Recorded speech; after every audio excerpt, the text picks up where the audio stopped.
The second question I'm going to ask you is, what are you sent here to do? What's your assignment? There has to be more to you than just marriage. There has to be more to you than just money. There has to be more. I believe every woman is called to a ministry. The issue is you have to find it. It may not be a pulpit ministry, it may not be a preaching ministry, but you're called to something. One day I was thinking about great men of God who had done great things. And then I was thinking of Billy Graham. I think it was that the season where he just passed. And they were doing a lot of documentaries, if you can remember at that time. There were lots of documentaries being done on him and telling his story and everything. And I was just thinking to myself, this man, you know, he would stand in stadiums preaching the gospel, preaching to presidents, preaching to the queen. He did so much. And I asked myself, I said, who was his mother? Who was his mother? She probably raised him without the complete knowledge of who she was raising. Now that's ministry. But some women will tell you that if you don't hold a mic in your hand, that you are not a minister of the gospel. I beg to differ. I believe that some of us are called to raise godly seed. And that is a ministry. I believe some of us are called to just intercede over our husbands. That's a ministry. I believe it. I don't even believe every pastor's wife is called to pulpit ministry. I don't believe it. I believe that your first assignment is to be the wife of the pastor, to wife him. I believe that that's your first assignment. And so when I say, what are you called to do? What are you sent to do? Usually people begin to think ministry in terms of, oh, I have to go to the nations, I have to do missions. No. Sometimes your assignment is an assignment that is just quiet. Nobody else but you and God understands it. Look at Jael. Deborah was a prophetess. She was a judge. She was a wife. I assume she was a mother, even though it wasn't mentioned. And she was obviously a strategist, because when she called for Barak to go, he said, except you go with me. Because he needed counsel, needed advice. But look who God used to win the battle. A stay-at-home mom, who the only thing she knew was hospitality and how to set up a tent and bring down that tent. Sometimes I think about it, what if she had not practiced bringing down, using the hammer and the nail, if she had not practiced it well? Because the Bible says with one fell swoop, he hit, what's his name now, Sisera in his head, and he died instantly. If she had missed it, and he held her hand, her generation unborn would be dead. But she knew one thing, and she used that thing she knew. She used hospitality. She didn't go and pick up a sword. She took a glass of milk. He said, I want water. She said, water? I can do better than that. I'll give you milk. She gave him milk and covered him, and he slept. He relaxed. Hospitality. There are some people, he was so comfortable, he forgot he was at war. He forgot he was running. Because this woman understood the assignment. She didn't go outside to be trained with a sword. She knew that this is what I know and this is how I'm going to use it. What's in your hand, God can use it. He doesn't need to put a mic in your hand. What's in your hand, God can use it.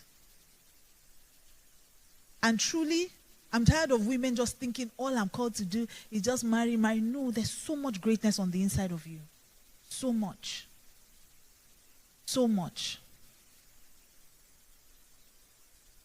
A stay-at-home mom. She didn't see it coming.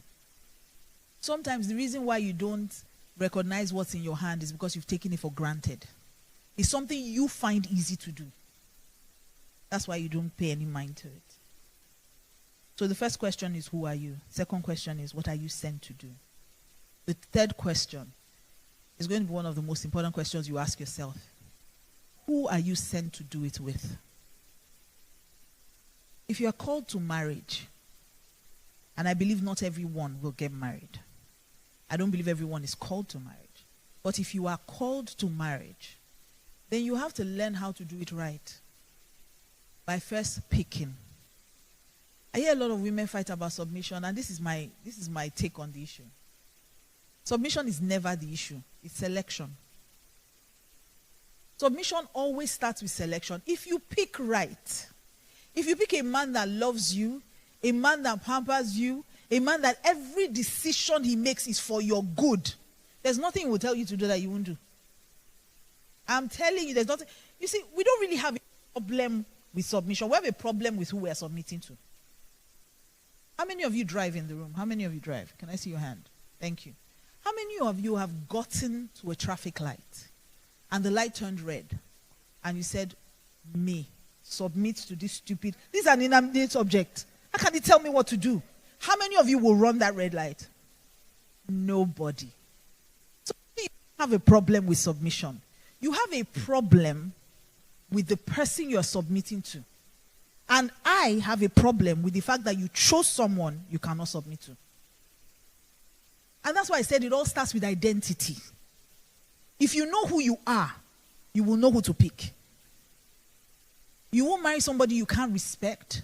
You won't marry somebody you can't trust his decisions. You won't marry somebody who won't look out for you.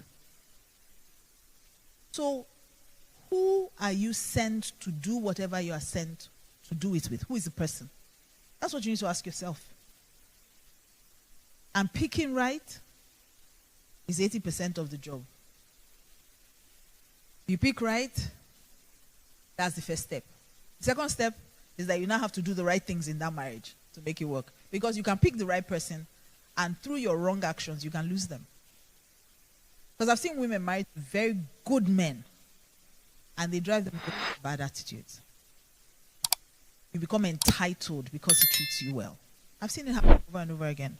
I've also seen women marry a man and move from being his wife to becoming his mother. And I can tell you, no man wants to marry his mother. The only thing they do. That's why they compare you to their moms and say, well, my mother did this, my mother did that. But when you become his mother, he doesn't want you. No man wants to marry his mother. So the question also is, how can I help this man if I'm called to help him?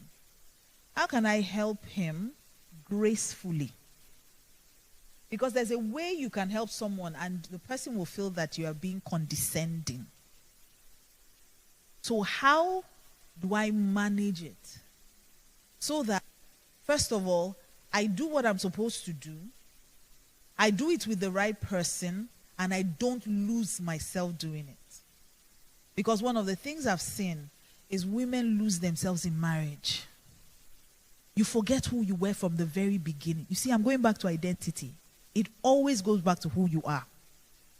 Who you are, what you're sent to do, will determine who you go with. Now, for single ladies in the room, please, let me beg you.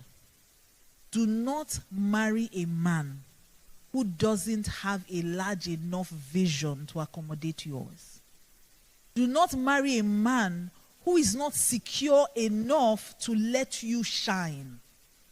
Do not marry a man who will not only let you fly, but help you fly. The man must help you fly. He must be content to see you do well. You can't marry a man that's jealous of you. I've seen too many homes broken because people are in competition. If he's doing great and I'm doing great, we'll both be happy. And that's what God had in mind.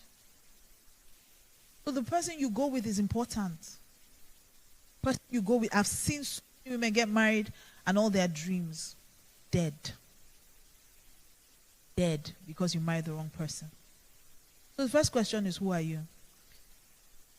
Second one, what are you sent to do? And the third one is, who are you supposed to do it with? Don't marry a man who will be a lead over you, please.